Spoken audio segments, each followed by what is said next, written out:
오늘의 큐티 말씀은 누가복음 5장 12절부터 26절입니다. 제목 모든 일보다 앞서서 할 것은 기도. 먼저 앞뒤 문맥을 살펴보겠습니다. 예수님은 가버나움에 오셔서 회당에서 가르치셨고 더러운 귀신의 영에 사로잡힌 사람도 고쳐주셨습니다. 예수님은 익숙한 곳에 머물지 않으시고 자신이 필요한 곳으로 가셨습니다. 사람들에게 전도하기 위함이었습니다. 소문으로 인해 많은 사람들이 몰려들었습니다. 그 가운데 제자를 부르시는데 어부였던 시몬에게 사람을 낚는 어부라는 도전으로 제자로 삼으셨습니다. 베드로는 고민하지 않고 모든 것을 버려두고 예수님을 따릅니다. 예수님을 만나면 새로운 삶이 펼쳐집니다. 이 당시에 나병 같은 악성 피부병에 걸리면 부정하다고 여겨서 가족들과 살지 못하고 마을 밖에서 살아야 했습니다. 그런데 예수님께서 손을 내밀어 피부병에 걸린 사람을 고쳐주십니다. 이러한 소식을 들은 사람들이 몰려듭니다. 그러나 예수님은 홀로 광야에 가셔서 하나님과 깊이 있는 대화를 이어갔습니다. 예수님은 병든 사람도 고치시지만 가르치는 일을 계속 이어갔습니다.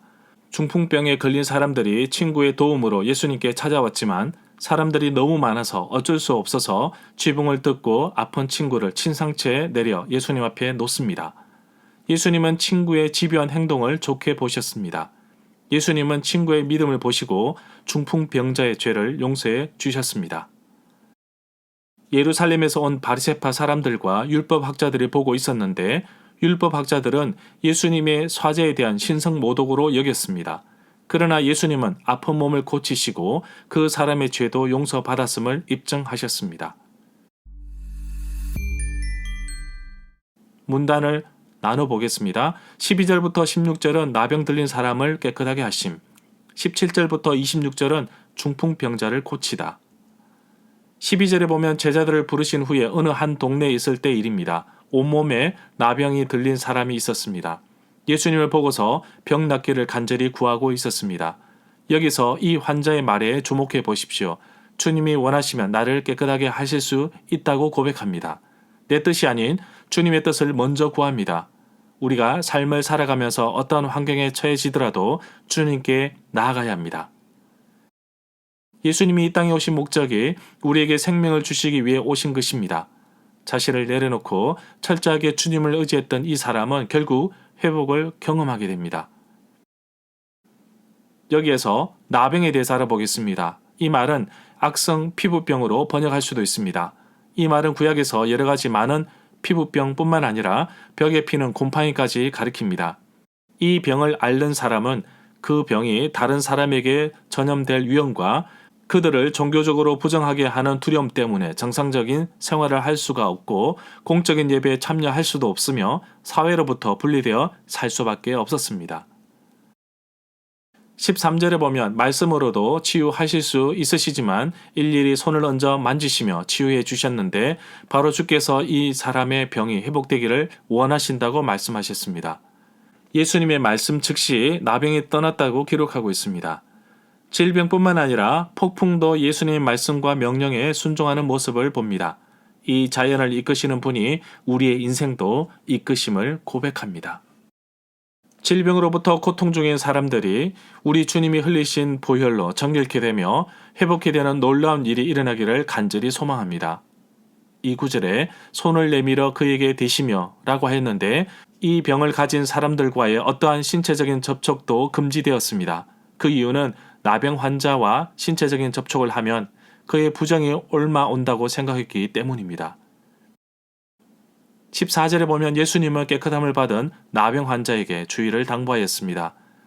제사장에게 가서 일단 병이 나음을 보여야 합니다. 그리고 깨끗함으로 인해 예물을 드리러 갑니다. 나병 환자는 공적인 예배를 드릴 수 없습니다. 예수님은 이 병자가 깨끗하게 치유하여서 예배에 참여할 수 있도록 하셨습니다. 모세가 정한 예물은 레위기 14장 1절부터 32절에 나옵니다. 15절에 보면 이미 예수님의 소문은 많은 곳에 퍼져 있었습니다. 수많은 사람들이 말씀을 듣고자 또 자신의 병을 고치고자 몰려들었습니다. 16절에 보면 그럴수록 예수님은 한적한 곳으로 가셔서 기도하셨습니다. 물론 많은 사역으로 인해 쉴 여유도 있어야 하지만 예수님은 언제나 하나님과의 관계 속에서 기도를 최우선에 두었습니다. 특히 누가복음은 다른 복음서와 달리 기도에 대해서 강조하고 있습니다. 나병 환자 치유 사건은 마태복음 8장 1절부터 4절, 마가복음 1장 40절부터 45절에도 나옵니다. 17절에 보면 마가복음을 보면 수일 후라는 표현이 있습니다. 마태복음에서도 나병 환자 치유 사건 이후 제법 많은 일들이 일어났던 것을 볼 수 있습니다. 이 구절에서 유대는 이스라엘의 남부 지방을 가리킵니다. 병을 고치는 주의 능력이 예수와 함께 하더라 라고 하였는데 몇몇 사본은 병을 고치시는 주의 능력이 임하더라 라고 기록하고 있습니다. 본문의 주는 하나님을 의미한다고 볼 수 있습니다.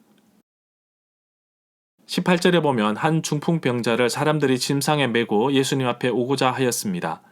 침상에 누운 중풍병자를 4명의 사람이 메워 가지고 온 것입니다. 여기에서 침상은 접는 침대였다고 봅니다. 누가복음 5장 19절에 사용된 침상이라는 단어는 작은 침대를 의미합니다. 19절에 보면 언제나 무리들은 예수님 주위에 에워싸 발 디딜 틈이 없었습니다. 중풍병자의 침대를 메고 온 4명의 사람은 예수님께 나갈 길을 얻지 못하여 지붕으로 올라갔습니다. 기와를 벗기고 병자를 침상체에 달아 내렸습니다. 누가는 기와로 된 지붕으로 생각하였지만 마가는 지붕을 뜯고 구멍을 내었다고 기록하고 있습니다. 지붕은 바깥 계단으로 올라갈 수 있었는데 누가는 그리스 로마식 주택의 전형적인 기와 또는 타일 형식의 지붕으로 생각하고 있었던 것 같습니다. 그러나 마가는 나무와 나뭇가지를 엮어 흙으로 덮었던 팔레스틴 주택으로 묘사합니다. 마가와 누가의 시각 차이는 복음서의 수신 대상자가 다르기 때문입니다. 수신자를 고려해서 기록했기 때문이 아닌가 생각합니다. 20절에 보면 예수님은 그들, 침상을 메고 온 4명의 사람의 믿음, 예수님께 나가면 병고침을 받을 수 있을까라는 간절한 믿음을 보셨습니다. 그리고 내 죄 사함을 받았다라고 하셨습니다. 이 구절에서 내 죄 사함을 받았느니라 고 하였는데 당시의 질병은 죄로 인하여 걸리는 것으로 생각되었습니다. 따라서 죄 사함을 받으면 질병도 떠난다고 믿었습니다. 21절에 보면 예수님의 말씀에 서기관과 바리새인들은 속으로 예수님이 신성모독하는 자라고 생각하였습니다. 그런 이유는 하나님 외에는 감히 죄를 사할 수 없다고 보았기 때문입니다. 22절에 보면 예수님은 서기관과 바리새인들이 속으로 하는 말, 생각을 아시고 무슨 생각을 하느냐라고 묻습니다. 사람의 중심을 알고 계시는 예수님이십니다. 그렇기 때문에 우리는 예배드리는 순간에도 늘 하나님께 집중하는 모습이 필요합니다. 23절에 보면 예수님은 서기관과 바리새인들에게 질문을 하는데 내 죄 사함을 받았느니라 하는 말과 일어나 걸어가라 하는 말 둘 중에서 어느 것이 더 쉽겠느냐라고 하셨습니다. 물론 일어나 걸어가라는 말이 더 쉬울 것입니다. 이미 병자를 고치셨고 또한 지금 많은 사람들이 보는 가운데 중풍병자가 일어나 걸어가는 것은 기적 중에 기적이기 때문입니다. 24절에 보면 그러나 예수님께서 죄 사함에 대해서 말하시는 것은 예수님께서 이 땅에 죄를 사하는 권세가 있다는 것을 많은 사람들, 특히 서기관과 바리새인들이 알기를 원하셨기 때문입니다. 그리고 죄 사함과 더불어 일어나 걸으라고 하셨습니다. 25절에 보면 예수님의 말씀에 중풍병자는 일어나 자신이 누웠던 침상을 가지고 하나님께 영광을 돌리며 집으로 돌아갔습니다. 26절에 보면 모여있던 사람은 놀라지 않을 수 없었습니다. 모두가 놀라 하나님께 영광을 돌렸습니다. 또한 어떤 이는 심히 두려워하는 사람도 있었고 어떤 이는 정말 놀라운 일을 보았다고 하였습니다. 절마다 상세한 설명과 구절 해석, 핵심 내용과 중심 줄거리는 네이버 블로그에 올려져 있습니다. 내게 주시는 교훈입니다. 나병 환자와 중풍병자를 고치시는 예수님 옆에는 얼마 전에 부름을 받은 예수님의 제자 시몬 세베대의 아들 야고보와 요한도 있었습니다. 이들의 시각에서 본 이야기는 없지만 제자들 역시 상당한 놀라움과 두려움이 있었을 것입니다. 자신의 모든 것을 버려두고 떠난 그들의 스승에 대한 존재, 정체성을 분명히 깨닫는 시간이었고 또한 전적으로 믿고 따르고 헌신하는 시간이었을 것으로 봅니다. 특별히 중풍병자를 메고 온 4명의 사람을 보십시오. 이들의 믿음을 통해 얻은 결과로 병고침과 죄 사함이었습니다. 중보 기도입니다. 중풍병자는 움직이지 못합니다. 돕는 사람이 필요합니다. 돕는 사람, 바로 중보 기도가 필요합니다.